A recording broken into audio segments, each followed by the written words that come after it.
let me apologize that all this while we kept changing the date, the time, the days. This period has been very difficult for me, very painful, trying to just adjust this or that and everything. But thank you that we finally were able to come together to talk. Thank you so much. So, guys, like I said before, this interview is going to be an eye-opening session, and we're going to hear from the presidential candidate of the NDC. My first question to you will be this deregistration that happened. What's your take about this deregistration that has happened? Because some people are saying, NDC, there are also cases against NDC in courts. Can they be next? Well, for me, it's very unfortunate. And you see me condemn it in all ramifications. I believe that it is a time our judiciary help our democracy.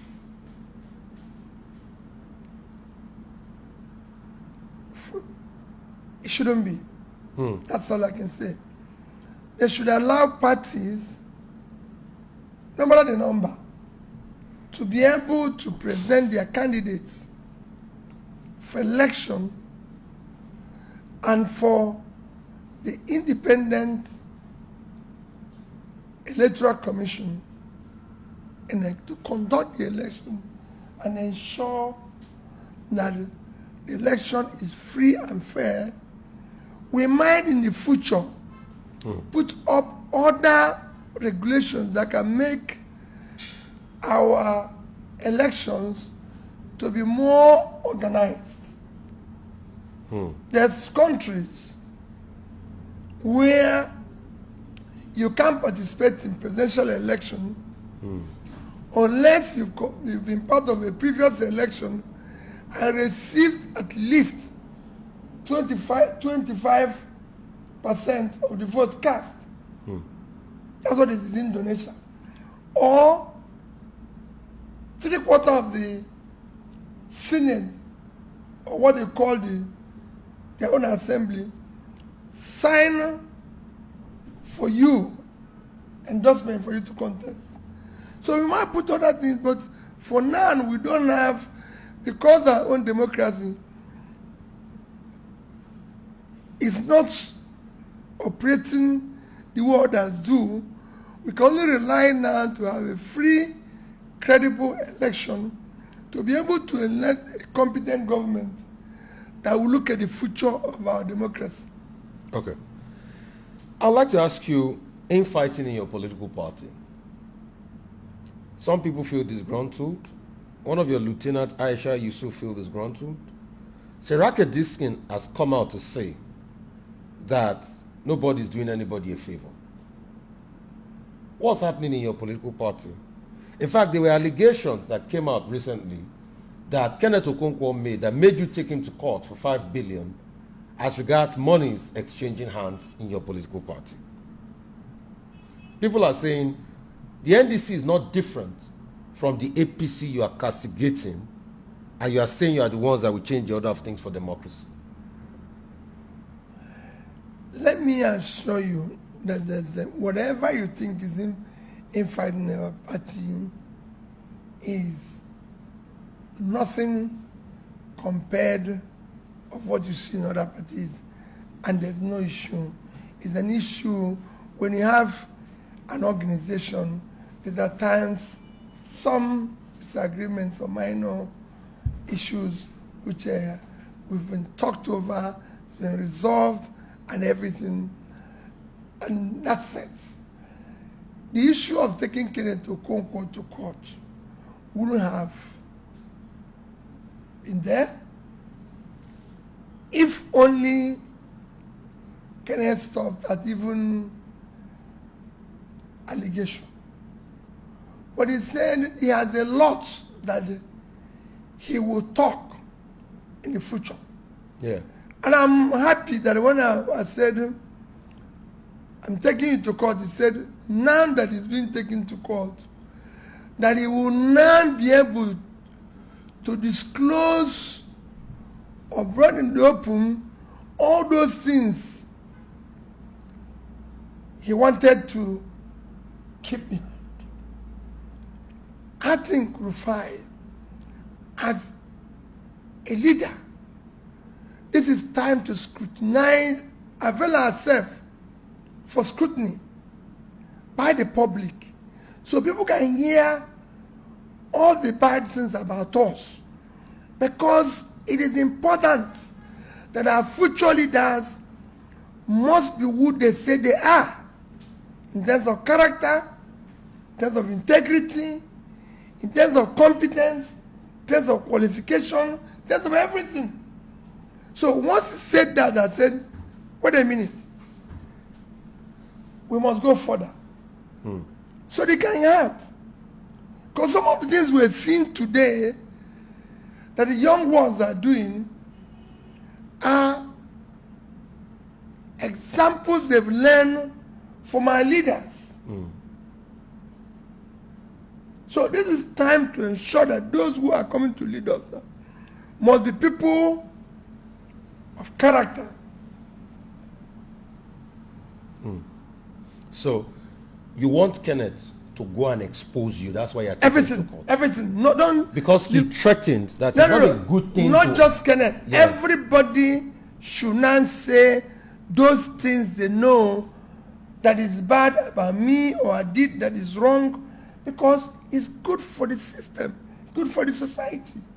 So if you know that when we were in primary school, this man was cheating or didn't go to the primary school, didn't go to secondary school, didn't do, if you know this man had done something criminal somewhere, this is time to bring it up. We must not allow the next set of our leaders to have a record that is doubtful. Okay. Arabambi, I don't know if you might know him, he was with you in the Labour Party. Yes. He said that you took a lot of the monies between you and yourself and Aisha Yusufu, the Labour Party donations, that you people monopolized the Labour Party donations. What's your take on that? Are you also ready? Because he also said he has some things against you, and he has, you know, things that... Well, you know, we cannot go by people talking nonsensical, you know, and listen to them. He said that we took from Labour Party account 10 billion naira, $13 million. You see, he mentioned an account. So there's, where is the account? You know, you can't just go and listen to people who are walking on the street and talking. We will be wasting everybody's time. I want to see, you know, in his own case, I consider it just, I don't know how to describe it. But then, maybe I'm going to include him very soon on people who I want them to come and prove. So you will sue Arabambi too? He's a faceless person without address. Okay, so it's difficult to sue faceless people? Yes, and if you are you going to be, people are just moving around, you know. Can you invite him and invite me? Can you are an investigative journalist. If Arabambi can show you an evidence of an account where he can allege that 1% of what he said is missing, I'll stop campaigning. You stop campaigning? 1%. Okay. If he can show you an account where there's a missing $130,000 and 130 million naira, you stop campaigning. Okay. A lot of people are also, because these are some of the things they say, a lot of people are also talking about your time as governor. They said that was how you also owned an account offshore abroad, you know, Panama Papers released and things like that. And they are saying that you've not been held accountable also for that. I know you've given explanations in the past, but they're also bringing that issue up, election period. They shouldn't bring it up. Everything that concerns me was properly declared, and when that came out in the paper, it was so many things were alleged. I would say the authorities investigated it, and it's very straightforward. Rufai, in this country today living, I am the only person who can claim, I don't know any other one, that when I finished being governor, the day I left office, 17th of March 2014, that Rufai, the government which I served on, was not owing any salary to anybody that is due to receive his salary from government. Any pension or gratuity, no contractor who has executed his job will say he's being owed. No contractor who have supplied will say he's being owed. And the month I left, while I left 17th, I provided enough money to pay salary of that month, pension, gratuity for that month, and left in covers of Anambra State government $150 million.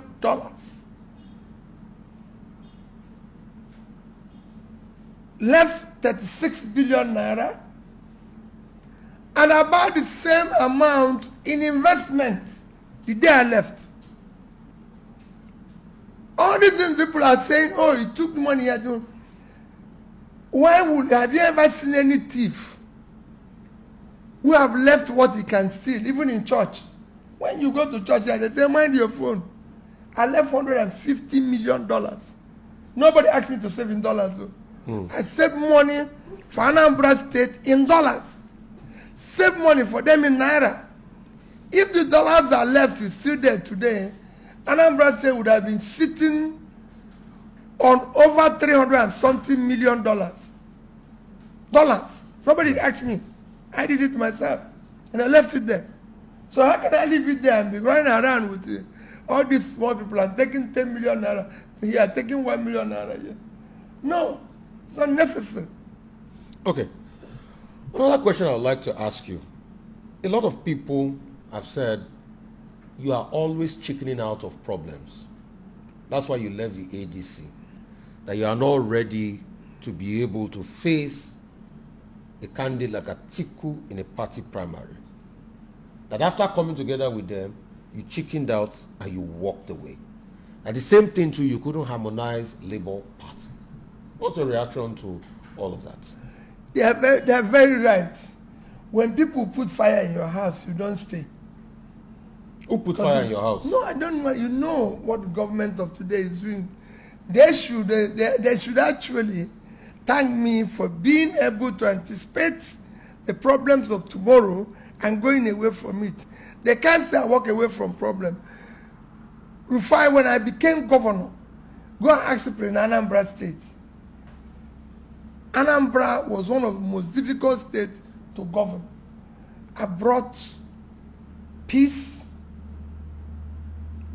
a bit of unity, security, transformation in it. You can go and check the records. They are there. They're open. Go and see comments of the former IG of police, where he said Anambra is the safest state in the past 5 years. The record is there. Go and look at what NECO wrote in 2013, that Anambra is the best result. This is a result of effort of doing the right thing. On people talking about primaries and everything. Yes. And let me tell you, there's nothing wrong in a party having coalition and going to. The best and most popular president of Indonesia today is a man known as Joko Widodo. A coalition came together and brought him to come and be their candidate. So they can do that. In this country, we have not been able, the political class have not reached a point where they say, let's sacrifice for the country. Rufai is better. Let's go with him. Rufai must be subjected to all sorts of marginalization, and I choose what I choose because for me, the commitment is about serving the country. Okay. So you chose what you chose because commitment is about serving the country, not because you can play the politics to ensure that you at least stabilize. Because people are asking, how will you stabilize the country if you see crisis? Is that how you are going to run?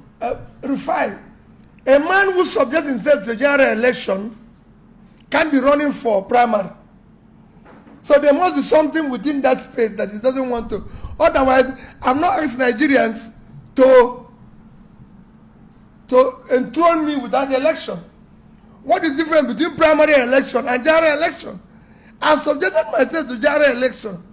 What they're talking about is like you want to go and play in the big league, and people who are playing street match want you to say, why are you not playing in the street? Because they know that in the street there's no rules. Anybody can just do this, no referee. They can even break your leg.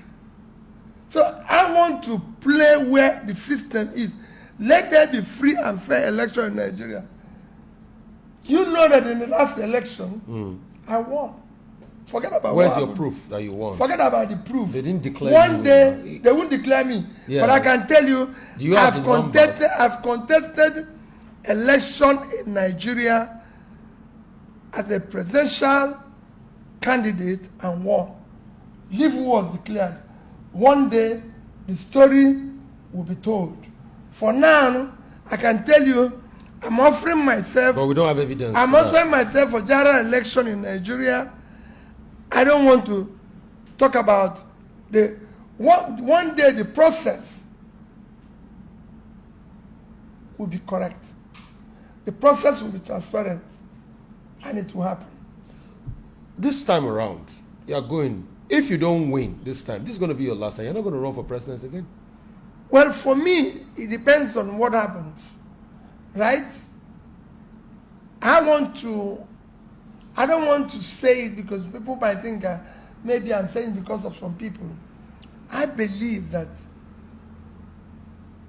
if at this morning, you will not believe this, a secondary school people asked me a question. If you run this time, will you run again?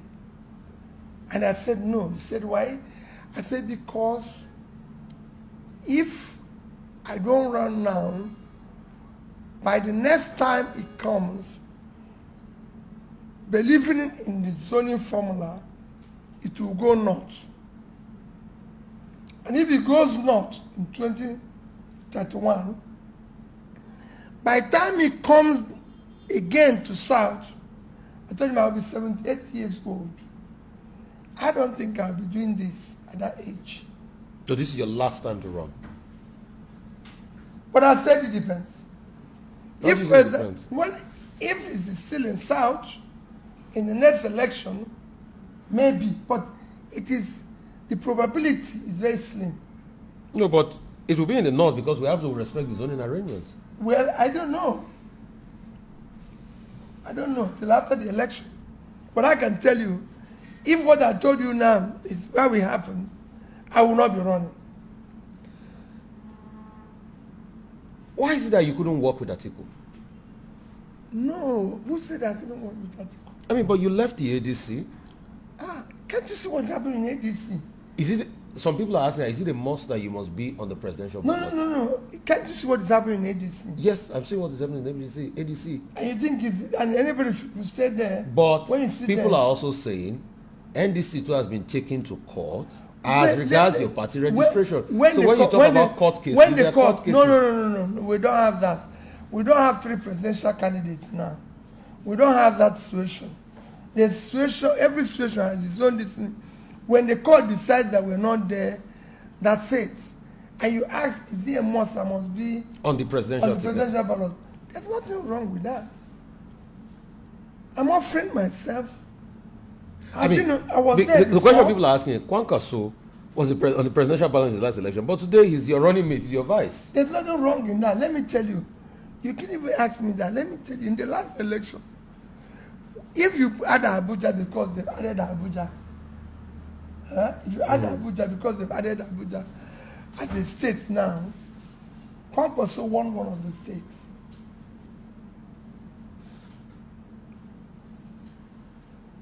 President Tinubu, Vice President Atiku and myself had 3 states, 12 states each. Even that happened because they took 2 of mine. They took Rivers and Benue. Otherwise, I would have had 14. As I said, if they did the right thing, I won. But however, are you going to tell us the story of how they took Rivers and Benue from you? You know, everybody knows. Even children were street to know that. Everybody knows that. Even in INEC quarters for a long time, it was there. The result was very clear. But that's not what I'm challenging today. But to tell you that you cannot tell somebody who won 12 states, he must be on ballot. When other people want 12 states, you can no longer take me as a marginal contender. Okay.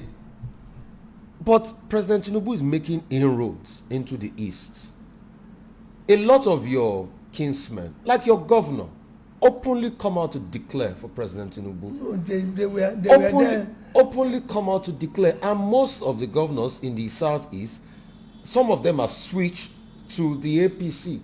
In fact, people like Umahi are saying that this is the true Biafra they need. That's President Tinubu.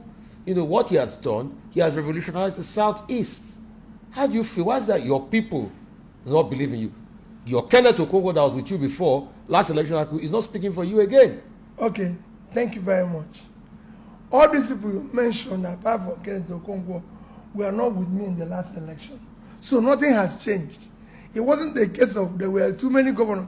Let me tell you, there was no single governor with me in the last election. In fact, let me even tell you, I'm even exaggerating. There was no councillor. I did not have one elected councillor with me in the last election. I didn't have a local government chairman, no governor, no commissioner, no minister. So what has changed is even better now. I have some senators. At least I have 2 senators. I have 11 House of Rep members. So it's actually improved now. But I'm telling you that in the last election, I didn't have anybody with me. All I want is free, fair, credible election. Today, I'm working with Senator Rufia Oseni, which I'm very happy with. Happy with because this is a man that called you names in the last election. No, forget that. Happy, let me tell you why I'm happy. Forget about yesterday and names he called me. Happy because one thing you must learn and see in Kwankwaso is that he believes in pulling people out of poverty. He believes that a child of nobody can be somebody without knowing anybody. And that's where 2 of us can work together to transform this country. So all of a sudden you're saying we should forget what he said about you. No, what did he say about me? He didn't say I'm a thief. He didn't say I'm a thief. There's nowhere where Kwankwaso said I'm a thief. Okay. There's no people who say this thing. You can find a place where he said I'm more qualified. Okay. There's nothing wrong in that. Okay. So many people say they are more qualified than me. But I'm saying, and it's true, so many Nigerians are more qualified than me to be elected, but they are not in ballot. Among those who are in ballot, I'm most qualified. Because, yes, you might be a professor, anybody, anything, but among those who are in the ballot, is the people that are going to be elected. You cannot go and be electing people. It's like going to a game. You cannot be a spectator and be talking about medal. I'm in the field, I'm playing. I'm a competitor. Inroads into the north is another one. A lot of people are saying, in the last election, you didn't do quite well in the north. The last election, you didn't do quite well. This time around, it might not change. Well, is there a strategy for inroads? Because you can't win the presidency without winning the north. There's no strategy. The strategy is that I'm telling them, I can solve your problem. There's no strategy. Rufai, what I want to do is to turn around this country. And my commitment is total. And it's something that people can look at the past, where this man has passed. In small business, in corporations where he served, in where he served as a governor. So it's not something you just say, oh, well, nobody's sure of what is going to happen. There's a verifiable evidence. So if you say you're a person of integrity, let's go where we gave you the last money to manage. What happened to the money? And I'll say it now. Show me any other person who left the amount I left while not owing anybody. And I've left that place. Rufai, Anambra State have not bought me a bottle of water since I left. When they are supposed to have a law which they wanted me to sign, to say they will build a house for me in Lagos, build a house for me in Abuja, build a house for... I didn't. Because I said, what I say, I preach. What I preach is what I do.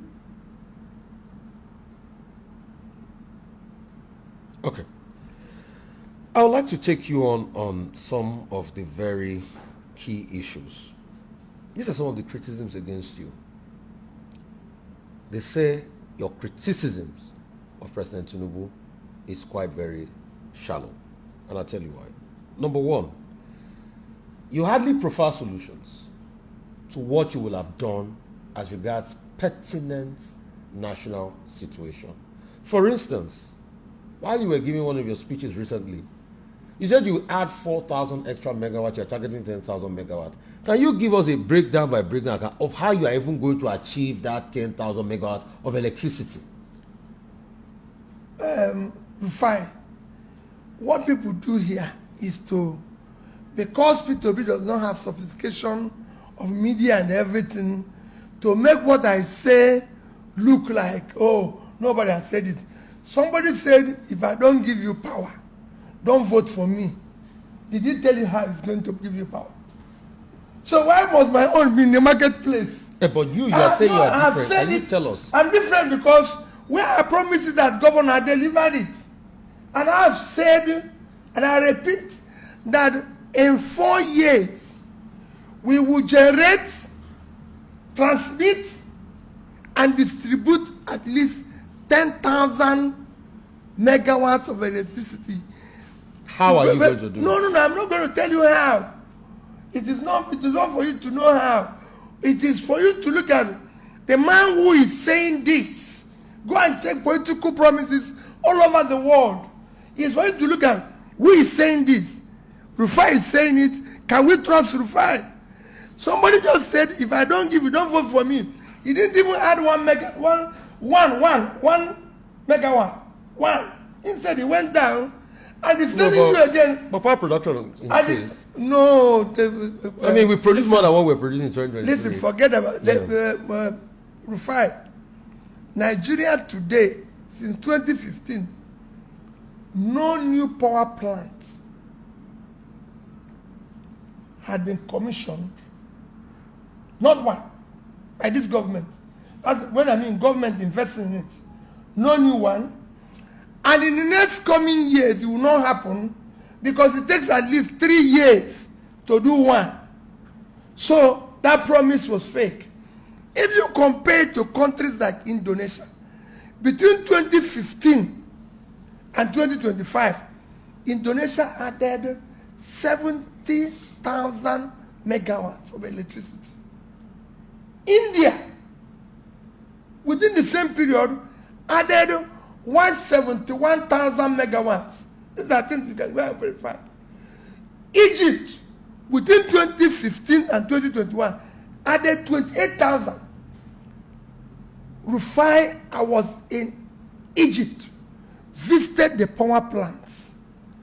I was in Indonesia, visiting, even met the president. So, Rufia, I know what I'm talking. So, are you, I will.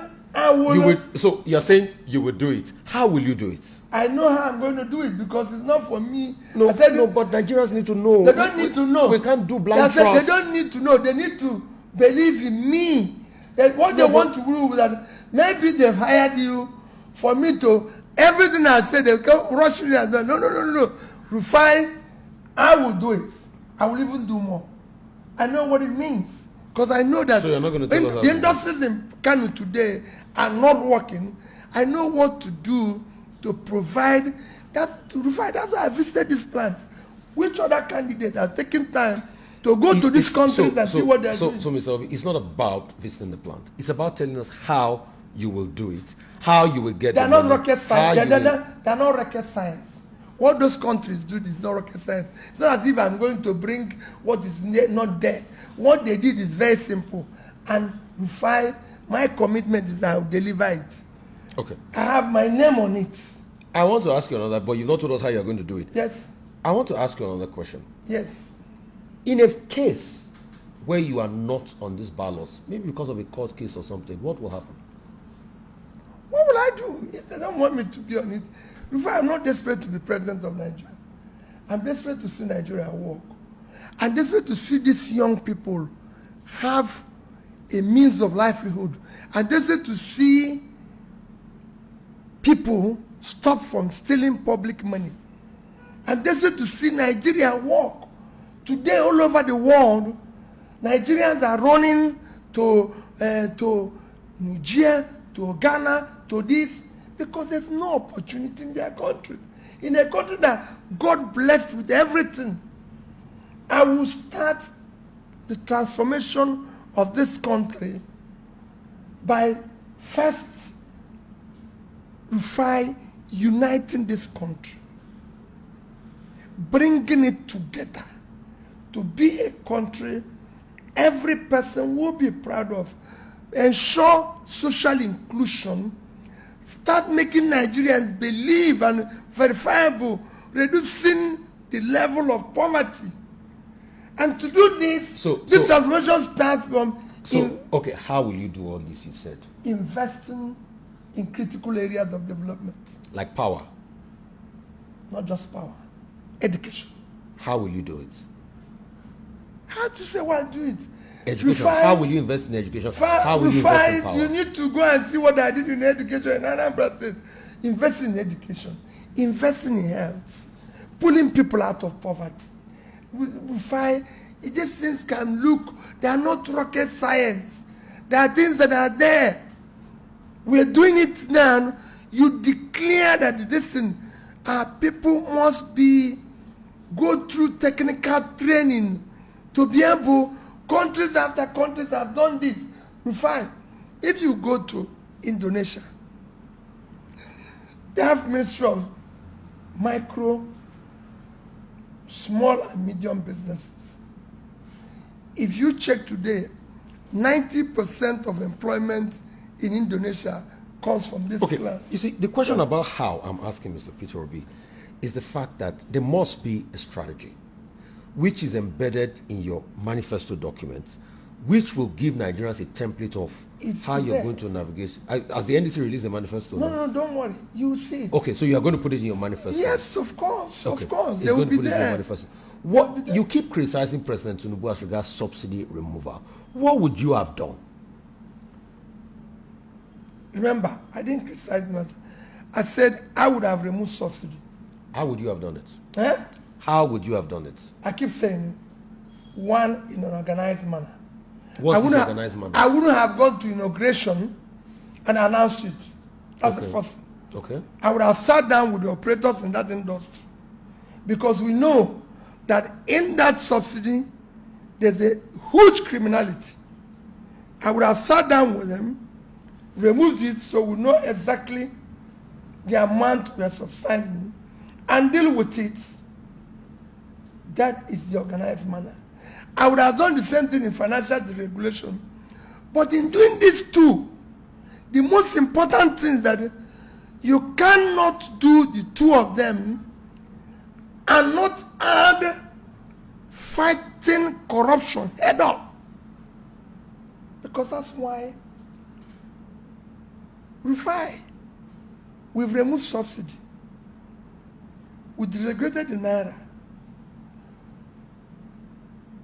What is the impact on the average Nigerian? Paying poverty, No, deprivation. thank you. What is the impact? What is the impact in our finances? We borrowed more money than we used to borrow when we were doing subsidy. Okay, the argument of this government as regards the borrowing is that what increased the debt was the devaluation of the currency. That's No, don't go there. Don't go there. Well, all these things is because of stealing. Let's not go because of waste. Simultaneously, when you're removing subsidy, is to tackle government waste and corruption head on. You cannot. Today we have a monetary side, what the CBN and the CBN governor and his team is doing, being fairly well run. But unfortunately, you have a reckless fiscal side. So you cannot have that combination. It's a simple thing. But Tinubu put in that CBN governor that you claim is doing well. No. Let me say, it's not a question of who put in and who didn't put. I said the physical side has always been the problem of Nigeria. So what's happening to the The fiscal CBN side? governors, whether yesterday or today, I'm not blaming any of them. Because at the end of the day, it's just monetary side. But the physical side is reckless. And that reckless is embedded in waste. Cost of governance is unacceptable. And corruption. If you deal with this, then you could be able to see the savings in the subsidy removal, the savings in whatever decision you've taken, and you apply them in what I'm saying, critical areas of development, which is. But you're saying that, but this government is saying they've been able to ramp up how much they get in revenue. They've increased tax revenue. They've gotten more money from the revenue, and they're applying it back into the economy. In fact, they, in celebrating their 3 years, they show that they've been able to increase from 36 trillion. They've been able to increase from 16 trillion to 35 trillion. So where is this increase? Where is it impacting? Within the same period, your poverty level have increased from 87 million to 140 million. In fact, the more they increase revenue, the more they throw people into poverty. So there's something wrong. You're taxing poverty. You're taxing on productivity. That is, for you to increase your tax, you must increase production. How are you going to increase that production? By doing the right things. What are By the investing. We just talk about power. Yes. We just talk about education. So you have skilled people, because people are building factories and hiring people from outside because they have no skilled workers. People by health, by interest. So productivity is not. This has been done by countries. So you will have removed subsidy too on the currency. You will have devalued the Naira too. Yes, but like I said, in an organized manner, you cannot devalue when you have nothing to sell. You need to increase your productivity. So will you wait until you have something to sell before you devalue the Naira? You do it. That's why you do it gradually. That's why it's done all over the world. So for you, it was just gradualism. That's You must do things in organized manner. You don't just come and be acting as if you're a drunken sailor. Everything must go. So on those overnight. two policies, you're saying you agree with Tinubu, but the weight will you? No, I said it now. Go and look my this thing. I was shouting I would do it. Not that I agree with him. I was saying I would do it. But I would have done it differently. And I'll be doing it with, number one, cutting cost of governance, which I've shown in the past, and fighting waste, corruption. You must do it simultaneously. Otherwise, it's like what you're trying to do is that you're here. Whatever you bring in here, they'll steal it. Then you'll still go outside and we try to collect everything. Everybody you see, give me this. Once you bring it in, it's stolen. Okay, I want to quickly ask you this. Security. You cannot do all of this you're saying without security. Our kids are in the bush. If you were commander-in-chief, what will you do with our kids being in the bush and our teachers beheaded? General Rabi, in fact, about 3-4 generals were killed. If you were commander-in-chief, what would you do? What you say again is, what you say again, you start saying me, how are you going to do it? How? I will not tell you. Why? But be rest assured. Because Nigerian people Be need rest to assured. know. No. Nigerians are not asking that. It is people who don't know what to do. Commitment. I fought criminality in Anambra State. Go and ask people, head on. You must show commitment. Is it commitment that solves problem of criminality? Commitment solves the problem of everything. Okay, you think President Tinubu is not committed to solving the problem? Well, I don't say there's a complicity somewhere. Don't worry. But this talk about, I'm happy you talked about complicity. Yeah. This talk about complicity, even Goodluck Jonathan said the same many years ago, that there's a complicity somewhere. So when you come in, you deal with it. How will you deal with it? I said I've done it in the past. Just go and ask people. When I came into Anambra, even the famous kidnapper Evans said I sent them out of Anambra State. He said in his own interview, go and check his interview. He said Peter will be sent us out of Anambra State. Everybody left. It's one government. It's either I'm in charge or they're in charge. One person must be in charge. One person must be in charge. That's what I told him in Anambra Are you State. saying that the current government is not in charge? I said one person must be in charge. We declare war. If you're ready to lead, you must be ready to die. If you're not ready to die, go home. Are you ready to die for Nigeria? Yes. Tomorrow, if I'm outside this country and there's war, I'll come back. I'm a Nigerian. I've never had any reason to have any country's passport. I lived abroad for years. People collected different passports. I've never taken it. God created me a Nigerian. And I'm ready to die here. It's one country. We cannot have a state, non-state actors take over the state. It's not possible. We used to have military that kept peace all over the world. Our military were able to help to keep peace from Europe to Sudan to Liberia to Kuwait to everything. What will change? What changed, Rufai? A lot changed. Nothing changed. It is you must show commitment. We need to elect people who have the capacity, who have the competence, the compassion and commitment to deal with these issues. I cannot be able to talk about the new elections when our kids are in the bush. We will all go there and die with them. Will you have your children there and you'll be sleeping? It is not possible. Look at what has happened to our general. And people are keeping quiet. How? We have a country. And I can be killed tomorrow. If I die today, I didn't die a young man. I'm 64.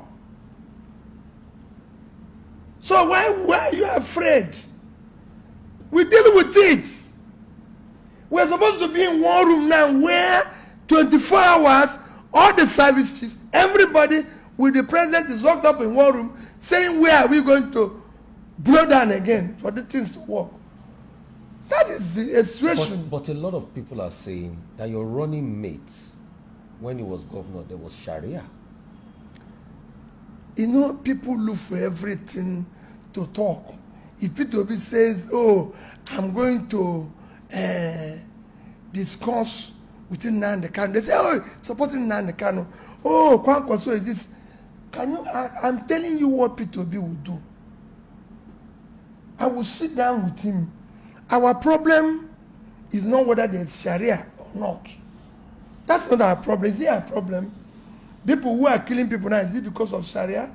People who are doing this because of, and they tell, oh, because this person did this. My brother, I'm going to talk with everybody. If you make me will you negotiate with criminals? Will you negotiate with bandits? Rufai, in uniting the country, anybody who wants peace I will talk with him. I will negotiate with him. Anybody who wants war will go to war. So you will negotiate with criminals and bandits? Remember, Rufai, I will discuss with anybody who wants peace. Anybody can say, I've changed. I want peace. I was lecturing doing a lecture in Summit Church on Saturday. I told them how I visited a university in America where the entire faculty is people who came out from prison. From the dean of the faculty, who told me he spent 28 years in prison, to the registrar, who told me he spent 25 years. All the professors there spent years in prison for one offense or the other. So if you say you want to change and be part of this new Nigeria we're trying to build that is possible, yes. If you don't want to be part of it, well, we have reached a point where we have to tell ourselves the truth. If people have decided we can no longer have a peaceful country, that's why I said I will unite the country. I will make sure that nobody is left behind. No tribe is left behind. There will be inclusiveness. We'll show love. We'll show care for everybody. Okay, let's talk about the judiciary. You've been you're one of the biggest beneficiaries of the judiciary in this country. At the same time, you've had the other side of the judiciary. Rufai, these things that our institutions are collapsing because of the character of people who are in charge. What will you do about it? I don't need you to do the right thing. If you have competence... So I keep going through this how. No, are you saying that people don't want to do the right thing? Rufai, the leader, the competence, the capacity, the character and commitment of the leader is very important. Societies are changed by one person. They are changed by two people. There's no society. Everything you read about Western world today is that they had one leader who was committed to doing the right thing. Everything you read about any other country, show me any country, and I'll tell you that one leader came here and said, no to this, no to this, no to this, no to this. You cannot have people who lack the competence, lack the character, the compassion, commitment, and you want them to drive. It's like going to hire a conductor to be a driver. What is he going to do? Okay. Also, I'd like to ask you this real quickly. There are a lot of disgruntled people in your party that came to your party, but the primaries have not favored them. What would you like to tell them? Well, in fact, somebody came on our show the other day and was talking about how it is very difficult, how they feel shortchanged, how it's just a lot of your loyalists that have been packed in there. What would you like to say as regards all of that? Let me give you an example of a man who came, who says contested Senate. That man contested Senate in my own senatorial zone. In fact, I've never met him. So how does anybody here believe that somebody who is contesting Senate in my own senatorial zone, and he's from the same local government with me, but I've never met him? You see, what happens in Nigeria is that if you drive a bus here now,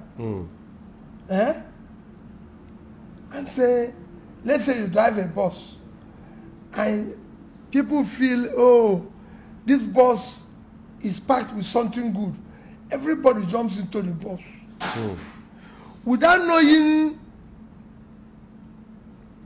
who owns the bus, where the bus is going, what the bus is all about.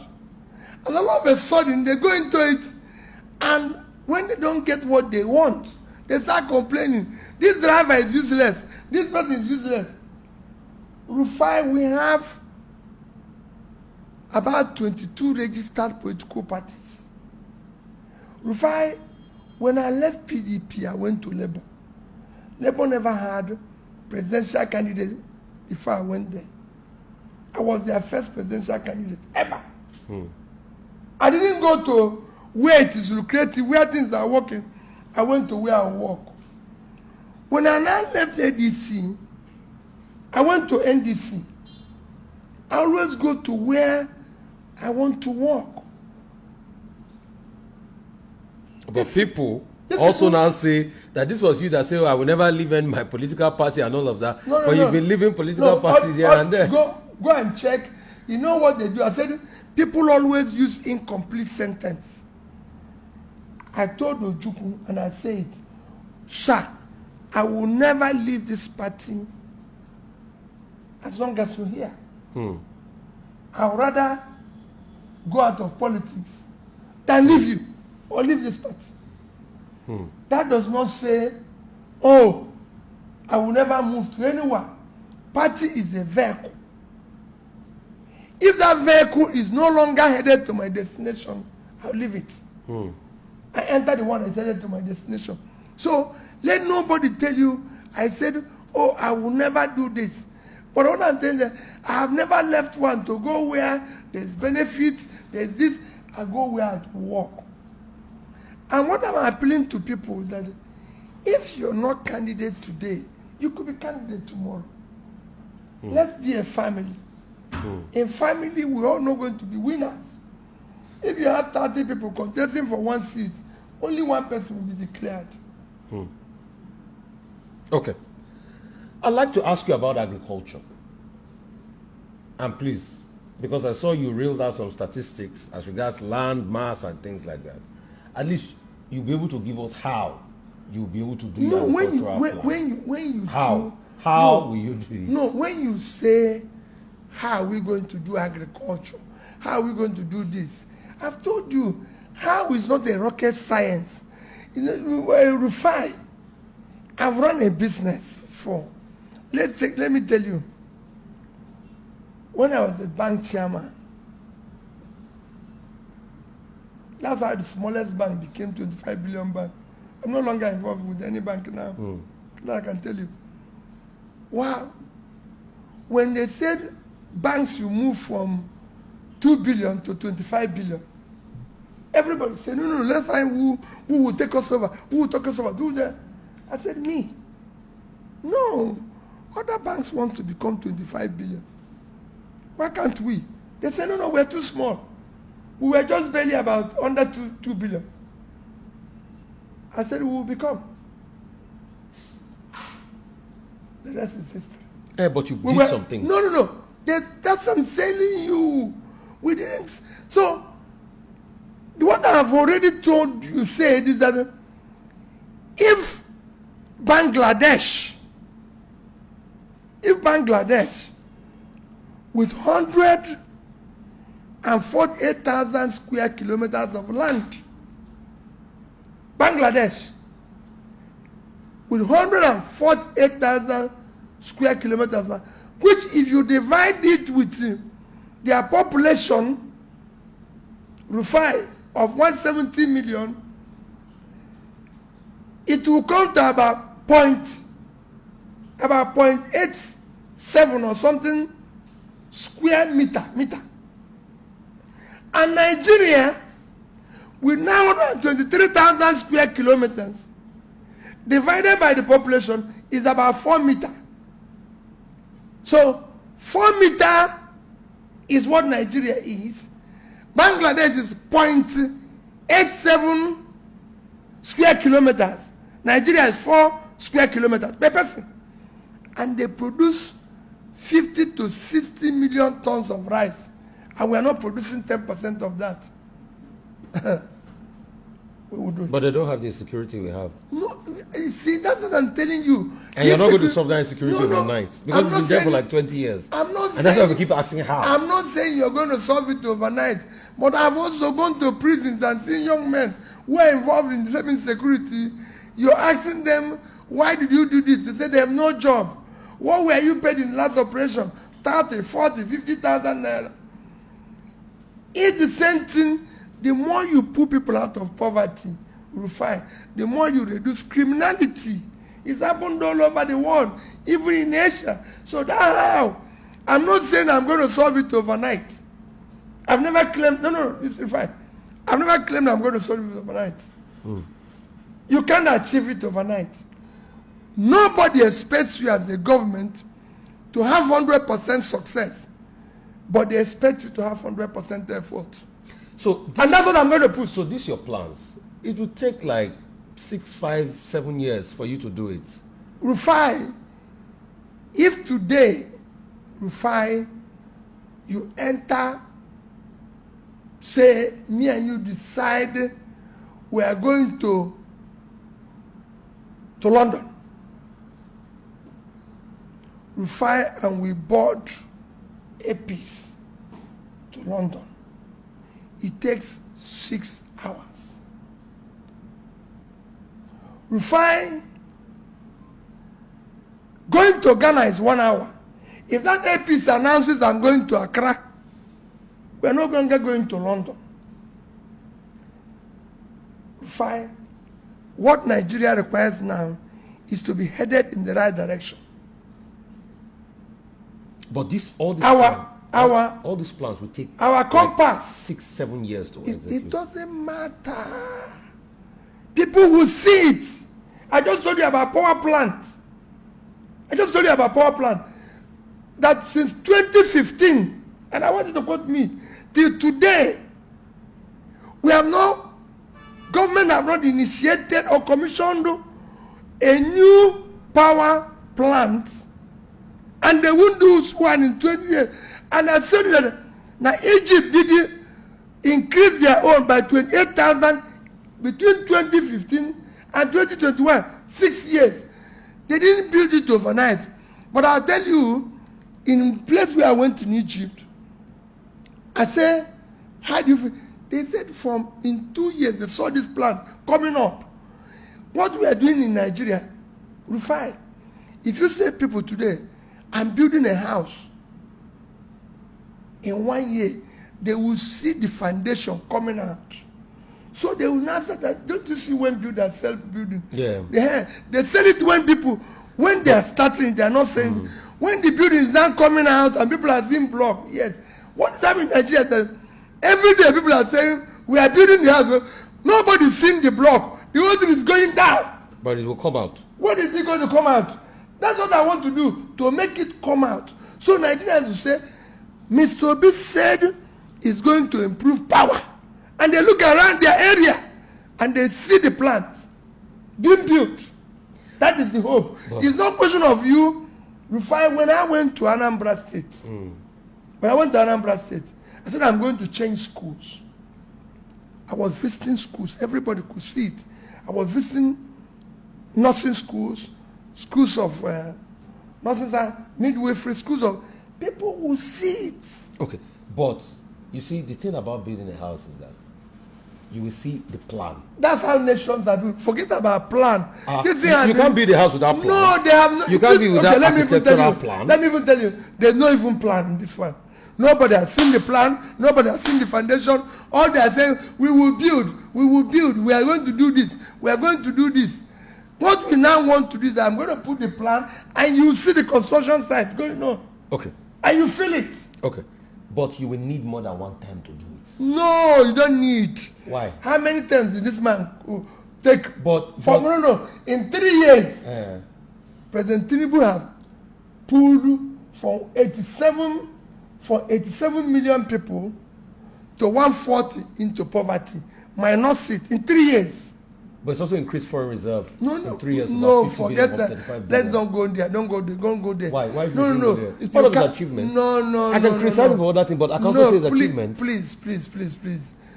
The government are measured by the welfare of the people, not by any other thing. The other thing you do is secondary. It's the welfare of the people. Go at the average business. But it's giving over 1.5 million people student loan. No. It's not part of the welfare of the people. You're going to this thing. Go to our schools. Go to our universities. You wouldn't ever enter there. You wouldn't even do anything there. Okay. I'm telling you, even there, things will change. Would you spend one time? You will see. Yes, strictly. Won't you do another attempt to see all these? No. Why? When you are driving in the right direction, people will continue. Peter, will not spend more than 4 years in office, because I believe in stability of the place. But in that 4 years, I would have changed a lot of things. And people will see it. Can I ask you a question? Yes. Is there anything objectively that we can say in a matter of approach or procedure Nnamdi Kanu did wrong? Of course, yes. What did he do wrong? No, it's not me. It's not for me. What I'm saying is that in negotiation, in trying to bring can we peace, point out and that's why I say objectively speaking, what Nnamdi Kanu did wrong? No, if you admit that he has done something wrong, what did he do wrong? Listen, let me tell you. Let me tell you. I've listened to his statements at times, where he said maybe harm somebody, kill somebody, do this and everything, right? I won't say it. I don't say things like that. He was wrong in that. He has even said it against me. But I'm saying in building unity, that's why I said I will negotiate, not just Nnamdi Kanu, Sunday Igboho, all of them, they all use foul languages. But in building unity, Mandela used foul languages and everything. In building unity, it's time for us to overlook this and say, hey, come, we can't build unity like this. You know, because of what he was doing, Southeast was, cut off from Monday. Apart from that, the sit at home, the arms, and all that things. No. I didn't know about arms. I'm talking about, I just said it, Monday, sit at home, all those things. So, but we are not talking about past. I said, I will build unity. And in building unity, you include everybody. That includes not looking at yesterday, but using the experience of yesterday to build the future and saying, okay, we cut off this line. Everybody, let's come together. Let's live together. Let's love each other. But what if the agitations continue? See, and you see, the point some people there's are nothing making. Wrong, there's nothing wrong. Some people are making is this. Yes. Nnamdi Kanu is not going to be the first that will bring up the agitations for marginalization of No, Ralph was Ricky. No, but somebody has just said you just said that somebody said we have reached Biafra. No, that was Omaye. No, you said now that this is the Biafra that we need and so since we have reached there now, we are reconciling with those who were agitating yesterday. Okay. Since we are now in Biafra, let's bring those who agitated for it. Yeah. Since somebody has said we have reached it, so we are not in it. So what we are saying is, with all of this he said wrong, right? That you have now admitted to. I didn't say all of this. No, he said some things wrong. You admitted I said, even me, there's things I did that are wrong. Yeah. Everybody in life, including you. Yeah. You're not perfect. Nobody's we all have a wrong side of us. But I'm saying that in building the future, we use the experience of being wrong, or things we didn't do well, or things we did to do it better. So do you admit that Nnamdi Kanu was wrong in some regards in his agitation? Everybody, including me. No, I'm saying Nnamdi Kanu now, not everybody. No! Was he wrong in some regards? I'm not saying, I can tell you, Rufai, every human being have done things wrong in the past. Whether it's Nnamdi Kanu, whether it's Sunday Igboho, whether it's Peter Obi, whether it's this. If we are going to face this is what some of your people in opposition to you say. They say you don't come out openly to criticize whatever is done wrong, by Nnamdi Kanu because it's from your sock. That's what they're saying. That's nonsense. Absolute nonsense. They don't follow me. Okay. If you follow me, whenever things are wrong, whether it's in the east, west, north, I criticize it. But in criticizing it, I keep saying, let us look at it holistically. If I say, there's something driving our people into criminality, they say, because it's your people. But let me tell you, we have so many criminals in government. So let's deal with it holistically. Okay. I just said now that I want somebody to examine me and say those things that I did wrong. I challenge people who say that I took money to come out and say where. For example, somebody said, I've taken money belonging to a party. And I told you now that what they challenge me, I want I want them to show me where 1% is missing. So if you say, Peter, I've taken $13 million from my account, I say, show me where 130,000 is missing. He's taking that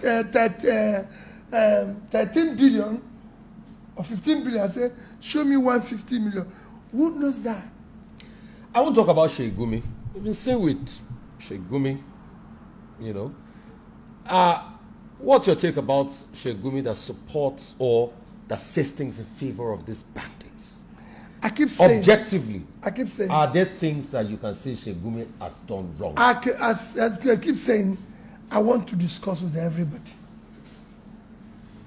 I'm not here to apportion blame. Who is wrong? Who is right? I want to sit down with everybody. In solving these problems, I want to sit down with everybody and say, let's go this way, let's do it this way, let's do it this way. For example, as president, I will sit down with people and talk. And you see it. I did it as governor. I brought people, traditional rulers. What if they don't listen to you? They will listen to me now. They are in the problem. How can you say you call somebody who is sick, come to hospital, say he won't come? He will come now because he wants to be here. He wants to recover. You met President Tinubu, and when they had the ceremonies for the Pope, and you had a conversation was facilitated by Kayode Fayemi. I mean, what did you say to him? No, we didn't have a conversation. We just greeted each other. Yeah, we just greeted. Have you spoken to him on some of these your ideas? Have you guys, do you interact, do you exchange or compare notes? We have not. We don't do that. Do you think you and the values of your value and the value of President Tinubu align? Well, that's for Nigerians to judge, not me. They will know. You don't align on anything? No. I said the president, you cannot assess yourself. You allow the public to assess you. The Nigerian people is assessing both of us and know whether our values are aligned. Can I ask you, is there anything President Tinubu has done well? Well, it's not a question of what is done well or what is done. It's to say what is the improvements. Under President Tinubu, I said it, more people have been thrown into poverty. Our debt has increased. Power supply has worsened. So you know, because you are an investigative journalist, maybe there's some things you know that is better. I don't know. If I did, I should be asking you. Okay, so for you, you are saying the debt has increased, things are better, so for you, there's nothing he's done well. You can't see it. If I see, I will commend it. Okay, so there's nothing he's done well for you. Can I also ask you this? Your path is not an easy one, no. Pio. You suffered a lot of betrayals. How do you deal with betrayal? There was somebody on TV yesterday, Valentine. He's also left your fold. He used to be your very strong inner caucus man. He went to vie for APC and all of that. You've had people that are close to you leave you. How do you keep moving on with all these betrayals? Well, let me tell you. Nobody have actually betrayed me. Okay. Even Kenneth Okonkwo? No. Okay. They actually, if it's betrayed, they're betraying the country. Rufai, my commitment is to Nigeria. I have no reason to be involved in what I'm doing today. Because it's putting my life, personal life, into difficulty, into risk. My family are suffering for it. I have no reason. I don't need, and I say it categorically, I do not need a penny of public money to live today. If God keeps me the way I am today, Rufai, I can afford to live and eat 3 square meals for the rest of my life. Every week, Rufai, I visit a school, a hospital, mosque every week. You can go and check it. Just start today documenting it. And in each that I go, Rufai have not spent less than 10 million naira. Not one. I do not need public money. That's why I said, if I go into public today and say public money that I'm not entitled to, I want to receive punishment from God. I want to see Nigeria work for the young Nigerians. You know, when you talk about not stealing public money, people are quick to say the brewery matter. You invest in brewery. No, they been investigated. In fact, go and investigate it. Go and investigate everything I've done in my life. If you find anything wanting, I stop campaigning. I've challenged people since I left in 2014. Forget the rumor. I said I don't deal with rumor. Everything I do is open. You've just asked me, they said is involved with the Pandora Papers. Is a structured estate transfer system which I save little money for my family annually. No, not. It's open to everybody. Open to you. If you want, I give you the statement, everything inside it. I don't hide it. You talked about your family. Is Nigeria worth the suffering your family is going through for all of this? I tell them that. I tell my children. I can tell you my children thinks that Dad should do this. Your children are convinced? Oh yes, my daughter every day says, listen, with all sense of humility, listen, Dad, why should people be sick and they can't go to hospital? My son does the same thing. I'll show you when I finish what they write to me in this thing. Because it doesn't make sense. If you go to Indonesia, every community have a primary health care. Today, Indonesia have 95% insurance coverage. If you're sick, you go to hospital. Everybody. Nigeria doesn't even have 5%. All these people here, if they are sick today, the only thing they can do is to go to church to pray. No countries developed by miracle. They produce by productivity. People need to earn money. So all these people trying to play magic, do this. We have now right where we are getting even magic money, miracle money. Nobody does that. It's by productivity. You have to be productive. All the young people are asking here is opportunity to be entrepreneurial, opportunity to be productive, and that is what the engineer want to unleash. And you unleash it by investing in education, especially technical education, invest in health of the people, invest in pulling them out of poverty. You cannot expect a young man who wants to start a business to go to a bank and borrow money at 35% and survive. How? In Indonesia, the official interest rate is 15%. SMEs are giving money at 5%. And they are giving training. My brother, I went there, I studied all this.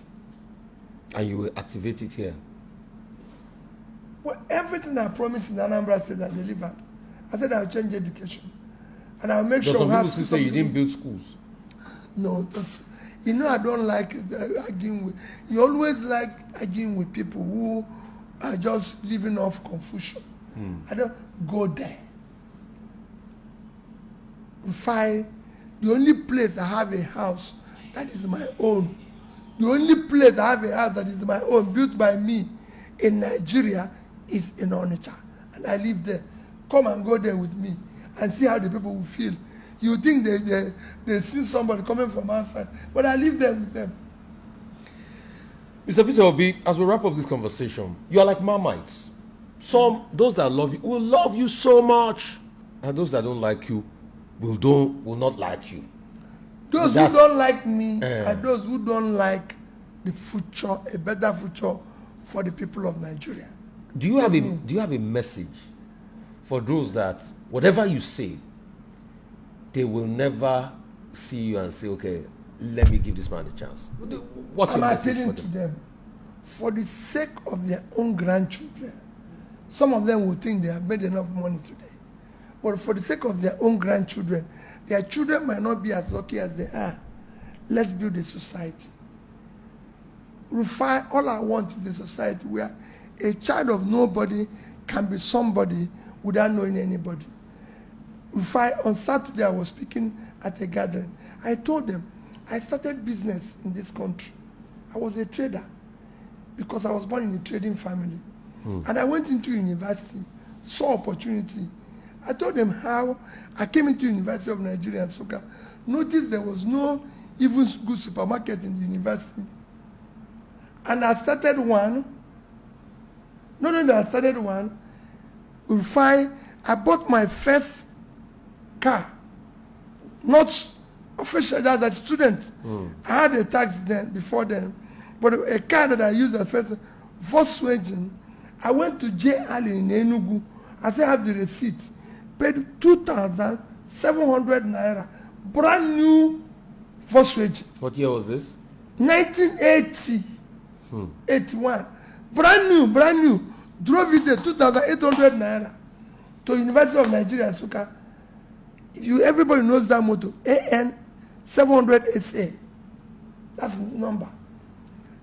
In my second year, third year, I went to Mano Motors, bought brand new 505 SR, 7,200 naira. In the same country where I used to trade, I go to London over the weekend, buy things, come here and sell. Student fare was 100 naira. I give my bank 500 naira. They give me, 300 naira. They give me $500. PTA was 1,000. So for this 100 naira, I get $1,000. In the same country, nobody today can do anything. When I finished university, Rufai, I used to park my car under the car park in Murtala Mohammed Airport. On Thursday, Friday, enter plane to New York. Buy items, enter the same Nigerian Airways, park on Sunday, drive my car to Onitsha. Rufai, it cannot walk. I drive from Onitsha to Lagos here, enter Nigerian Airways to New York. 150 naira, 55 naira ticket. I come back. All of a sudden, it's finished. I want to give these young ones opportunity God gave me. We cannot. People of my age today are stealing what they don't need. How long would they live? When I was coming here, I was telling my colleague, I said, I had a partner in the UK. If you're 60, you live 3/4 of your life. Because the normal life of a human being is about 80. When you're over 80, life becomes meaningless. So if you have lived 60 years, you've lived 3/4. The remaining 20 is for you to help to build a good society, reconcile with people you're quarreling with, so you can go in peace. No time to start stealing money, building houses, stealing houses. No. It shouldn't be. Mr. Peter, we thank you so much for your time, and thank you so much out of a very busy schedule, taking out time to come here to speak to us on this podcast network. Thank you so very much. And please, this is an open invitation to other presidential candidates across every political party. We're here for the conversations. We're here to be able to talk to all of you, to be able to get your thoughts and opinion. And we're waiting for your manifesto where you tell us how you give No. It won't show how. It will show what I will do. Yeah. How is when I start. Okay. And you'll be seeing it. And you'll be feeling it. Okay, so we've got a couple of questions, quick take questions before we go. You can see it on the board. Can Peter Obi explain in good detail how he give us affordable electricity? Just like the question I've been asking. Can he explain how he will rehabilitate the Nigerian police service, how he will educate them and operate their tech skills? How does Peter Obi intend to tackle our healthcare system, bring it up to the 21st century? Can he explain in details? How do you intend to release Nigeria from excess loan borrowed? How do you intend to make it a safe place? Is it possible to scrap NYSC? These are some of the questions. Mr. If you want to, take them on. These are some of our questions. Well, let me tell you. Yeah. I keep saying, that for me, how people will see when we start, we cannot give you details of what we want to do. What is the details about dealing with the issue of education? We will massively ensure that we throw up a task force that will start an issue of out of school children by investing in education.